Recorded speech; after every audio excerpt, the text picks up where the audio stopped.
কলেজের দুই বন্ধু মিলে ঠিক করে তারা এমন একটা এজেন্সি খুলবে যার মাধ্যমে বিনা দোষে শাস্তি পাওয়া মানুষেরা যারা জেলে বন্দী হয়ে আছে তাদেরকে নির্দোষ প্রমাণ করে মুক্তি দিতে পারবে।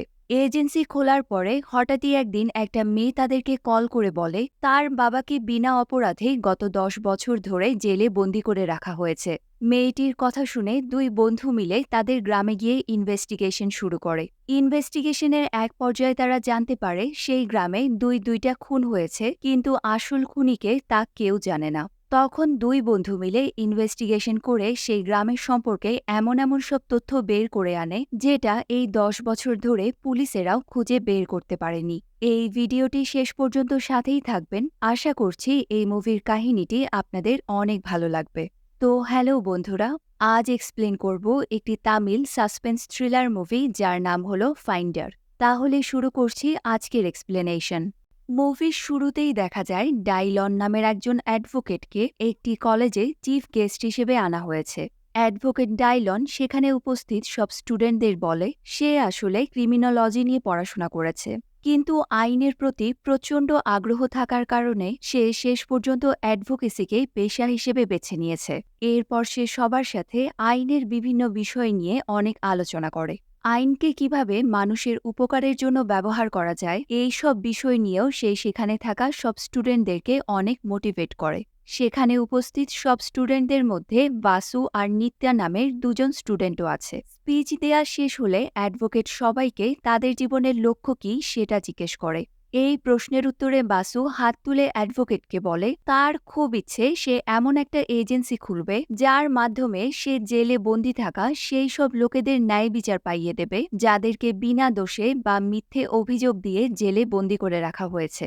আর এমন লোকেদের সে সাহায্য করতে চায় যারা জেলে বন্দি থেকে অন্যের অপরাধে শাস্তি ভোগ করে যাচ্ছে।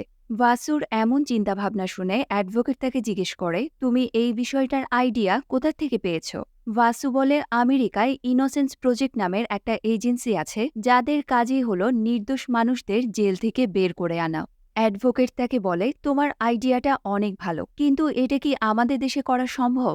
তখন বাসু অ্যাডভোকেটকে একটা কেসের উদাহরণ দেয়। সে বলে 1983 সালে ভারতেরই একটা গ্রামে হঠাৎই একদিন এক গৃহবধূর লাশ পাওয়া যায়। পুলিশ অনেক খোঁজাখুঁজি করেও সেই গৃহবধূর খুনিকে ধরতেই পারেনি, তাই তারা সেই মার্ডারটাকে ধামাচাপা দেওয়ার জন্য একজন নির্দোষ মানুষকে খুনি সাজিয়ে জেলে বন্দি করে রাখে। এরপর পুলিশ সেই নির্দোষ ব্যক্তিকে অনেক টর্চার করে আর তাকে মারতে মারতে সেই এই খুনটা করেছে এই কথা কোর্টে স্বীকার করতে বলে। পুলিশ নিজেই তাকে শিখিয়ে দেয় যে কোর্টে গিয়ে তাকে বলতে হবে এই মহিলাটি তার স্ত্রী ছিল আর সেই তার স্ত্রীকে খুন করেছে। পুলিশের অতিরিক্ত টর্চার করার কারণে লোকটি কোর্টে স্বীকার করে যে সেই খুন করেছে, কিন্তু তখনই কোর্টে সেই লোকটির আসল স্ত্রী চলে আসে। লোকটির আসল স্ত্রীকে দেখে সবাই তো একেবারে হতবাক হয়ে যায়। লোকটি যদি তার স্ত্রীকে মেরেই ফেলবে তাহলে এই মহিলাটিকে, এই প্রশ্নটাই সবার মনে ঘুরতে থাকে। এই ঘটনার পরে সবাই বুঝতে পারে যে সেই লোকটি আসলে নির্দোষ, আর পুলিশ কেসটা সলভ করার জন্য জোর করে সেই লোকটাকে আসামি বানিয়ে দিয়েছিল। এবার বাসু বলে এরকম আরও অনেক লোক আছে যাদের মিথ্যে কেসে ফাঁসিয়ে জেলে বন্দি করে রাখা হয়েছে, তাই আমি সেই সব লোকেদের জেল থেকে মুক্তি দেওয়ার জন্য কাজ করে যেতে চাই। বাসুর এমন আইডিয়া শুনে অ্যাডভোকেট তাকে অনেক অ্যাপ্রিসিয়েটও করে। অ্যাডভোকেট তাকে নাম্বার দিয়ে বলে তোমার যদি কোনো প্রয়োজন হয় তাহলে আমার কাছে এসো, আমি যথাসাধ্য তোমাকে সাহায্য করার চেষ্টা করব। এরপরেই দেখা যায় বাসু আর নিত্যা মিলে ফাইন্ডার এজেন্সি নামের একটা এজেন্সি খুলেছে। এই এজেন্সিতে তাদের অনেক বন্ধু বান্ধবীরাও এসেছে যারা কেস সলভ করতে তাদেরকে সাহায্য করবে। এবার বাসু আর নিত্যা খুব সিরিয়াসলি তাদের কাজ করা শুরু করে দেয়। তাদের কাছে বেশ কিছু কেসও আসে যেগুলো সলভ করার জন্য তারা কাজ করে যাচ্ছে। অন্যদিকে দেখা যায় পায়েল নামের একটা মেয়ে নিউজ পেপার থেকে বাসুদের এজেন্সির কথাটা জানতে পারে। সে পেপার থেকে বাসুর নাম্বার নিয়ে সাথে সাথে বাসুকে কল করে। পায়েল বাসুকে বলে আমার বাবার নাম পিটার, আমার বাবা বেশ কয়েক বছর ধরে জেলে বন্দী হয়ে আছে, কিন্তু পায়েল জানে তার বাবা কোনো অপরাধ করেনি, তাই সে তার বাবাকে জেল থেকে ছাড়াতে চায়। পায়েলের কথা শুনে বাসু তাকে তার এজেন্সিতে আসতে বলে। এখানেই আমাদের পায়েলের ফ্যামিলির ব্যাক স্টোরি দেখানো হয়। পায়েল তার বাবা পিটার ও মায়ের সাথে খুব সুখে শান্তিতেই দিন কাটাতো। একদিন পায়েলের দুঃসম্পর্কের এক মামার রায়ান তাদের সাথে থাকতে আসে। মামা আসার পর তাদের 4 জনের দিন বেশ ভালোই চলছিল। তবে 2014 সালে হঠাৎই কোনো কারণে রায়ান ও পিটারের জেল হয়ে যায়। সিন আবার বর্তমানে এলে দেখা যায় পায়েল বাসুর এজেন্সিতে এসেছে। বাসু তাকে সব ঘটনা জিজ্ঞেস করলে পায়েল এক এক করে বলতে শুরু করে যে তার বাবা ও মামা কিভাবে আর কী কারণে জেলে গেছে। আসলে একবার পিটার একটা ফ্রড এজেন্সির পাল্লায় পড়ে যায়। সেই এজেন্সির লোকেরা পিটারকে বলে পিটার যদি তাদের কোম্পানিতে টাকা দেয় তাহলে অল্প কিছুদিনের মধ্যেই সেই টাকা ডাবল হয়ে যাবে, আর খুব কম সময়ের মধ্যেই পিটার অনেক টাকার মালিক হতে পারবে। এই কথা শুনে পিটার তার জমানো সব টাকা সেই কোম্পানিকে দিয়ে দেয়। এমনকি পিটারের কথা শুনে গ্রামের অন্য মানুষেরাও সেই কোম্পানির কাছে টাকা জমা দেয়। কিন্তু কিছুদিন পরে সবাই বুঝতে পারে সেই এজেন্সি তো ফ্রড ছিল, আর সেই এজেন্সির লোকেরা সবার টাকা নিয়ে পালিয়ে গেছে। পিটার যখন এই কথা জানতে পারে সে তো অনেক বড় একটা শক খায়। এদিকে গ্রামের লোকেরা এসে পিটারকে বলে আমরা তোমার কথা শুনেই টাকা দিয়েছিলাম, তাই এবার তোমাকেই আমাদের সব টাকা ফেরত দিতে হবে। গ্রামের সবাই তো পিটারকে চারিদিক থেকে ঘিরে ফেলে। আর কোনো উপায় না দেখে পিটার সবাইকে বলে আমি তোমাদের সবার টাকা ফিরিয়ে দেব, কিন্তু দয়া করে আমাকে কিছুদিনের সময় দাও। এবার পিটারকে সব মিলিয়ে প্রায় 7 লক্ষ টাকা গ্রামবাসীদের দিতে হবে। গ্রামবাসীরাও পিটারের কথা মেনে তাকে কিছুদিনের সময় দিয়ে সেখান থেকে চলে যায়। এরপরে কিছুদিন পরের ঘটনা দেখানো হয়। ততদিনে পিটার গ্রামবাসীদের 2 লক্ষ টাকা ফিরিয়ে দিয়েছে, যার মধ্যে 1 লক্ষ টাকা তার নিজের, আর সে রায়ানের কাছ থেকেও 1 লক্ষ টাকা নিয়েছে। এবার তাকে বাকি 5 লক্ষ টাকা পরিশোধ করতে হবে। একদিন পিটার তার স্ত্রীকে বলে বাকি 5 লক্ষ টাকা একেবারে পরিশোধ করার একটা উপায় পেয়েছি, তবে তার জন্য আমাকে 6 মাস জেলে থাকতে হবে। একজন আমাকে বলেছে আমি যদি তার বদলে 6 মাস জেলে থাকি তাহলে সে আমাকে 5 লক্ষ টাকা দেবে। 6 মাস পরে আমাদের একজন অ্যাডভোকেটের কাছে যেতে হবে যে আমাদেরকে জেল থেকে বের করবে। পিটার আরও বলে আমি আর রায়ান যদি জেলে চলে যাই তাহলে গ্রামবাসীদের টাকা পরিশোধ করার জন্য আমরা অতিরিক্ত কিছু সময়ও পেয়ে যাব। 6 মাস পরে 5 লক্ষ টাকা পেয়ে গেলেই আমরা একবারেই গ্রামবাসীদের সব টাকা শোধ করে দিতে পারব। এর পরেই দেখা যায় পিটার ও রায়ানকে খুন করার অপরাধে জেলে পাঠানো হয়েছে। কিন্তু 6 মাস পরে তারা পিটার ও রায়ানকে জেল থেকে বের করার জন্য যেই অ্যাডভোকেটকে ঠিক করেছিল সেই অ্যাডভোকেট নির্দোষ প্রমাণ করে তাদেরকে জেল থেকে আর বের করতে পারে না। কারণ প্রথমে পিটার আর রায়ান নিজেরাই খুনের কথা স্বীকার করে জেলে যায়, আর দ্বিতীয়ত তাদেরকে নির্দোষ প্রমাণ করার মতো তাদের অ্যাডভোকেটের কাছেও কোনো প্রমাণই ছিল না। এবার পায়েলের কাছ থেকে বাসু এটাও জানতে পারে যে পিটার ও রায়ান একজন কাউন্সিলরকে খুন করার অপরাধে জেলে গেছে, আর এই কথাটা পায়েল ও তার মা অনেক পরে জানতে পারে যখন তারা পিটার ও রায়ানকে ছাড়ানোর জন্য অ্যাডভোকেটের কাছে গিয়েছিল। অ্যাডভোকেট যখন তাদেরকে বলে তারা পিটার ও রায়ানকে জেল থেকে আর ছাড়াতে পারবে না, এই কথা শুনে পায়েলের মা তো খুব বেশি কষ্ট পায়। তাই বাড়ি ফিরে পায়েল ও তার মা সুইসাইড করারও চেষ্টা করে। সেদিন পায়েলের মা তো মারা যায়, কিন্তু গ্রামের একজন লোক এসে পায়েলকে বাঁচায়। এরপর পায়েল বাসুকে বলে তার মামা রায়ান জেলের ভেতরেই মারা গেছে। 2017 সালে কোনো এক ইনফেকশনের কারণে তার মামা রায়ানের জেলের ভেতরেই মৃত্যু হয়। এবার পায়েল ভয় পাচ্ছে তার বাবাও নাকি জেলের ভেতরেই মারা যায়, তাই সে চায় বাসু যেন যে করে হোক তার বাবাকে জেল থেকে বের করে আনে। এরপর দেখা যায় বাসু আর নিত্যা পায়েলের কেসটা নিয়ে তাদের এক ফ্রেন্ডের সাথেও ডিসকাস করে। পরের দিনই তারা দুজনেই ইনভেস্টিগেশন করার জন্য পায়েলের গ্রামে চলে আসে। তারা গ্রামবাসীদের পিটারের কেসটা নিয়ে অনেক প্রশ্ন করে, কিন্তু গ্রামবাসীরা এই কেস নিয়ে কোনো ঠিকঠাক ইনফরমেশনই দিতে পারে না, কারণ তারা পিটারের মার্ডার কেসটা নিয়ে কিছুই জানে না। এরপর তারা দুজনে সেই কাউন্সিলরের ব্যাপারে খোঁজ খবর নিতে নিতে একজন কার মেকানিকের কথা জানতে পারে। তারা সেই কার মেকানিকের সাথে দেখা করতে যায়। কার মেকানিক তাদেরকে বলে যখন কাউন্সিলরকে কিডন্যাপ করা হয়েছিল আমি সেখানেই ছিলাম। আমি রাস্তা দিয়ে যাওয়ার সময় দূর থেকে দেখি দুজন লোক মিলে কাউন্সিলরকে জোর করে ধরে নিয়ে যাচ্ছে। তারা দুজনে জোর করে কাউন্সিলরকে ধরে একটা অটোতে করে নিয়ে যায়। সেই দুজনের মধ্যে একজন ছিল রায়ান, আর অন্যজনের চেহারাটা আমি দেখতে পাইনি। কিডন্যাপারদের মধ্যে আরেকজন কে ছিল সেটা তো কার মেকানিক ঠিকভাবে বলতে পারেনি, তবে কিডন্যাপারদের মধ্যে পায়েলের মামার রায়ান যে ছিল সেটা সে একেবারেই শিওর। এই কথা শুনে বাসু বুঝতে পারে কাউন্সিলরের মার্ডারের সাথে রায়ান নিশ্চয়ই জড়িত, কিন্তু পায়েলের বাবা পিটারকে নিশ্চয়ই এই কেসে ফাঁসানো হয়েছে। এরপর তারা দুজনেই সেই জায়গার পুলিশ ইন্সপেক্টরের সাথে দেখা করতে যায়। ইন্সপেক্টর তাদেরকে বলে, একদিন কাউন্সিলরের ওয়াইফ আর সেই কার মেকানিক পুলিশ স্টেশনে এসে বলে কেউ জোর করে কাউন্সিলরকে কিডন্যাপ করে নিয়ে গেছে। তারা দুজনে মিলে থানায় কাউন্সিলরের মিসিং কমপ্লেন লেখায়। এরপরেই পুলিশ সব জায়গায় কাউন্সিলরকে খোঁজার অনেক চেষ্টা করেছে, কিন্তু কোথাও তাকে খুঁজে পাওয়া যায়নি। এর দুদিন পরে পিটার আর রায়ান থানায় এসে সারেন্ডার করে বলে তারা দুজনে মিলেই কাউন্সিলরকে মেরে ফেলেছে। তারা এটাও বলে খুন করার পরে তারা কাউন্সিলরের বডিটাকে সমুদ্রে ফেলে দিয়েছে। তাই তো অনেক খোঁজাখুঁজি করার পরেও কাউন্সিলরের বডিটাকে কোথাও খুঁজে পাওয়া যায়নি। ইন্সপেক্টরের সাথে কথা বলা শেষ করে ভাসু আর নিত্যা এবার কাউন্সিলরের ওয়াইফের সাথে দেখা করতে যায়। কাউন্সিলরের বাড়িতে এসেই তারা দেখে কাউন্সিলরের ওয়াইফ বিশাল বড় একটা বাড়িতে থাকে, আর সে খুব লাক্সুরিয়াস জীবনযাপনও করে। এবার কাউন্সিলরের ওয়াইফ যখন জানতে পারে ভাসু আর নিত্যা তার হাজবেন্ডের মার্ডারের ব্যাপারে খোঁজখবর নিতে এসেছে, তখন সে তাদের কোনো প্রশ্নেরই উত্তর দিতে মানা করে দেয়, আর সে ভাসু আর নিত্যাকে সেখান থেকে চলে যেতে বলে। কাউন্সিলরের ওয়াইফের এমন ব্যবহার দেখে ভাসু আর নিত্যার তার উপরেই সন্দেহ হয়, তবে তখন তারা তাকে কিছু না বলেই সেখান থেকে চলে আসে। এরপর তারা পিটার ও রায়ানের সেই অ্যাডভোকেটের কাছে আসে যে তাদের দুজনকে এই মার্ডার কেস থেকে নির্দোষ প্রমাণ করতে পারেনি। সেই অ্যাডভোকেট বলে, একদিন রাতে আমি আমার বন্ধুদের সাথে বসে গল্প করছিলাম, তখনই পিটার আর রায়ান আমার কাছে আসে। তারা আমাকে তাদের সেই ফেক মার্ডার কেসের ব্যাপারে বলে, আর বলে এমন কোনো ব্যবস্থা করতে যাতে তাদের 6 মাসের বেশি শাস্তি না হয়। এরপর অ্যাডভোকেট তাদের দুজনের হয়ে কেস লড়ে ঠিকই, কিন্তু একটা মার্ডার কেস থেকে তাদের দুজনকে বাঁচানোটা অনেক কঠিন হয়ে যায়, কারণ এক তো অ্যাডভোকেটের কাছে তেমন কোনো প্রমাণ নেই, তার উপরে পিটার আর রায়ান পুলিশের কাছে স্বীকার করেছে তারাই কাউন্সিলরকে কিডন্যাপ করে তাকে খুন করেছে।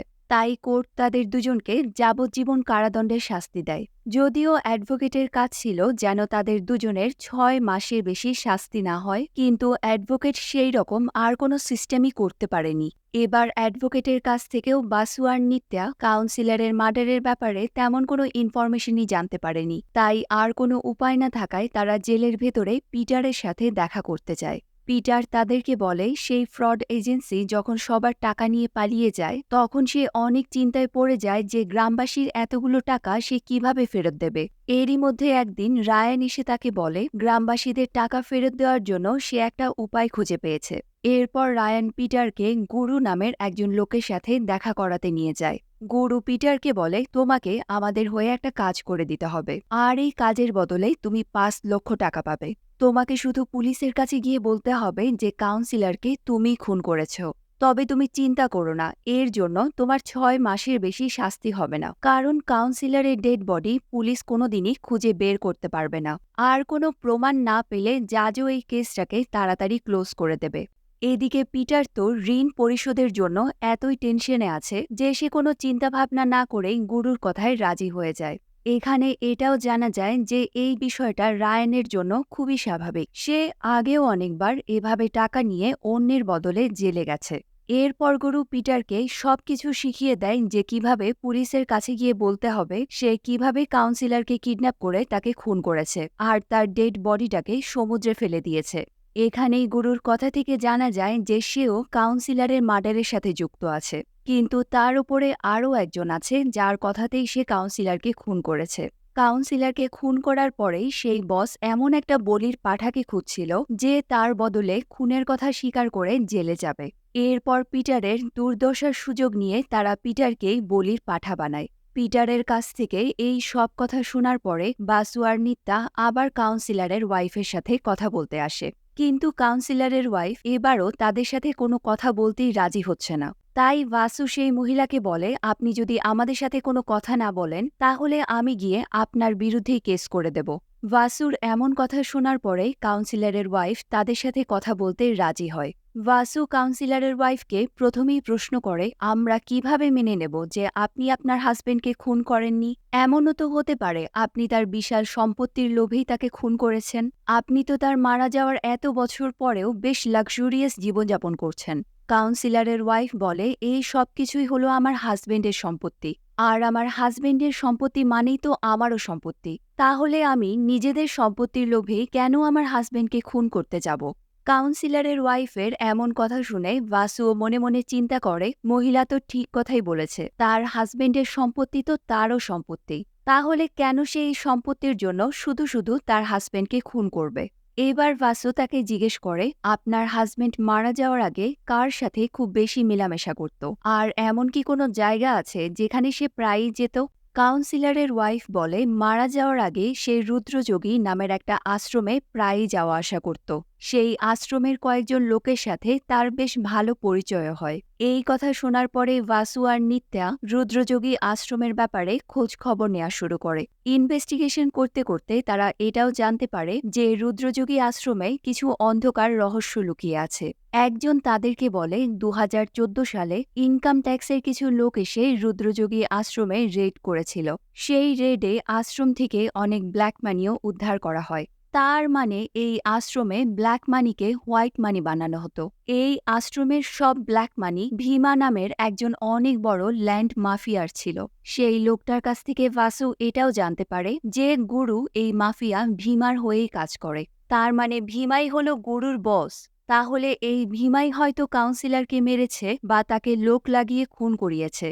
তবে ভাসুর এটাও মনে হয় ভিমা কাউন্সিলরকে কেন মারবে, কারণ কাউন্সিলরকে যখন খুন করা হয় তখন ভিমা আর কাউন্সিলর তো খুব ভালো বন্ধু ছিল। এবার ভাসু আর নিত্যা মিলে সেই মাফিয়া ভিমার সম্পর্কে সব ইনফরমেশন কালেক্ট করা শুরু করে। তখনই তারা জানতে পারে কাউন্সিলরকে যখন খুন করা হয়েছিল তখন ভিমা তার বাড়ির পাশের একটা জমি প্রায় 3 গুণ টাকা দিয়ে কিনে নিয়েছিল।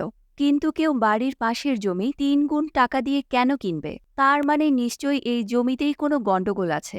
এমনটা চিন্তা করে ভাসু পুলিশ ইন্সপেক্টরকে কল করে সব কথা জানায়।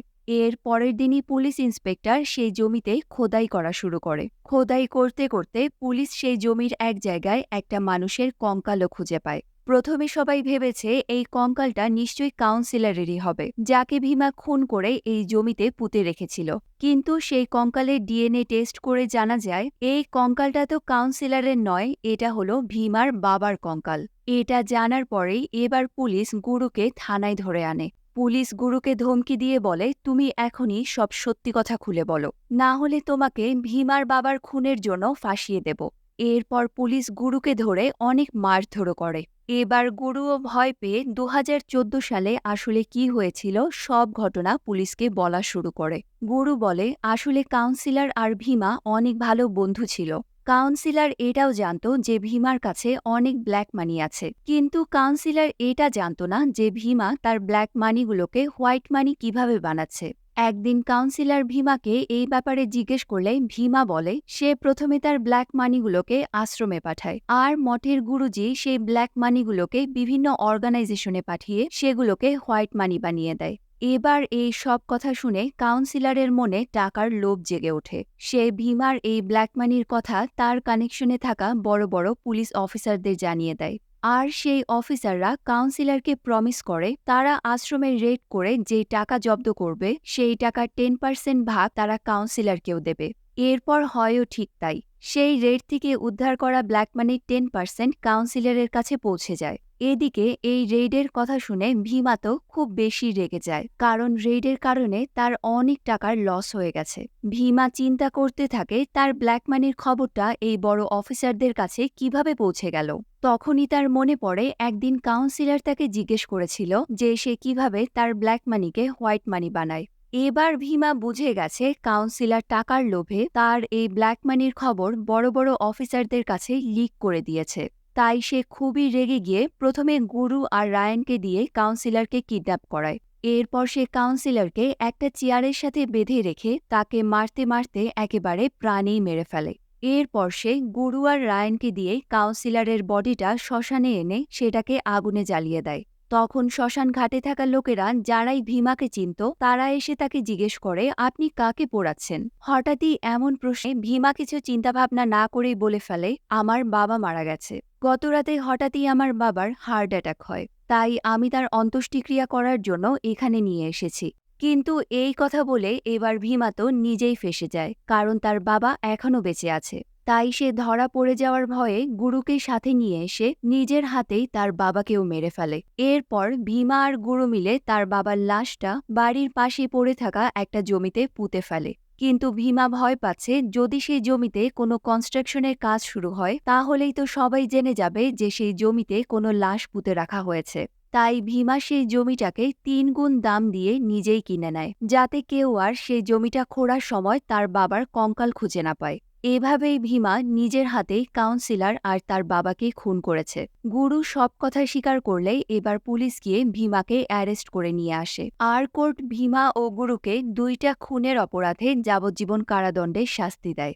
এরপর আশ্রমের গুরুজিকেও ব্ল্যাক মানি হোয়াইট করার অপরাধে কয়েক বছরের জেল খাটার শাস্তি দেয়া হয়। এবার পিটার নির্দোষ প্রমাণ হওয়ায় তাকে জেল থেকে ছেড়ে দেয়া হয়। এত বছর পরে শেষ পর্যন্ত পিটার জেল থেকে ছাড়া পেয়ে খুশিতে তার মেয়ে পায়েলকে জড়িয়ে ধরে।